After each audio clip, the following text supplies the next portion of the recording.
If you're a Blake 7 fan, you'll know what this is. If you're a Star Wars fan, you might recognise what this is. This is an adapted Star Wars toy Stormtrooper blaster.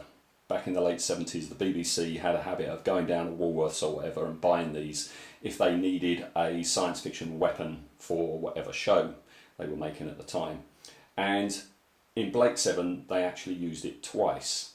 And both times I've had a go at making my own, which is pretty easy because, you know, they've re-released that toy so many times over the years. They changed the colours and they put an orange cap on the end, etc, etc, but the basic shape is still the same, so you can pretty easily still get them. So as I say, it was used in the show twice, and I'm going to detail what I did on both of mine. And this is the first one, and of course this is the one used by Blake in the very last episode of Blake 7 when he was a bounty hunter. This is his bounty hunter gun. Now, I can't remember who actually made this for the show. I've got a feeling it was Bill Pearson. And when I do studio recreations of anything, I like the fact that it becomes almost like a piece of detective work, working out how they went about things, sourcing the parts, etc, etc. And this is quite a nifty adaptation that Bill, if it was Bill, did. What he did, he got the rifle and he cut the front off. He cut it off there. Everything after that was thrown away. I guess because it is such a distinctive shape, you know, Roger Christian for Star Wars, he got that real gun and he put those rubber strips all the way round. So Bill, if it was Bill, cut it off, threw it away. He cut off the end, turned it around and stuck it on the front. This is the end of the Stormtrooper rifle just there.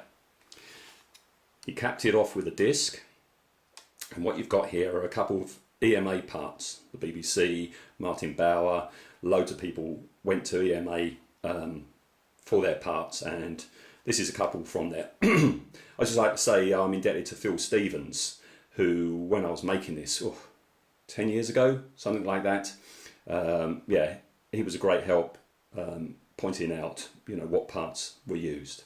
So yeah, EMA there. This is square rod, which I stuck on all the way around. That's a fake screw head. Just drilled a hole, stuck a screw in. What else? Oh, EMA up on here and in there. It's ages since I've even thought about this, so please forgive me. Yeah, the button push, which is here and on here. What I did there, I couldn't find the actual one used. So what I did was, this is actually a metal washer. This is a piece of rod, which I cut to size, filled with car filler, and then just sanded down flat. Can't remember what that is on the end.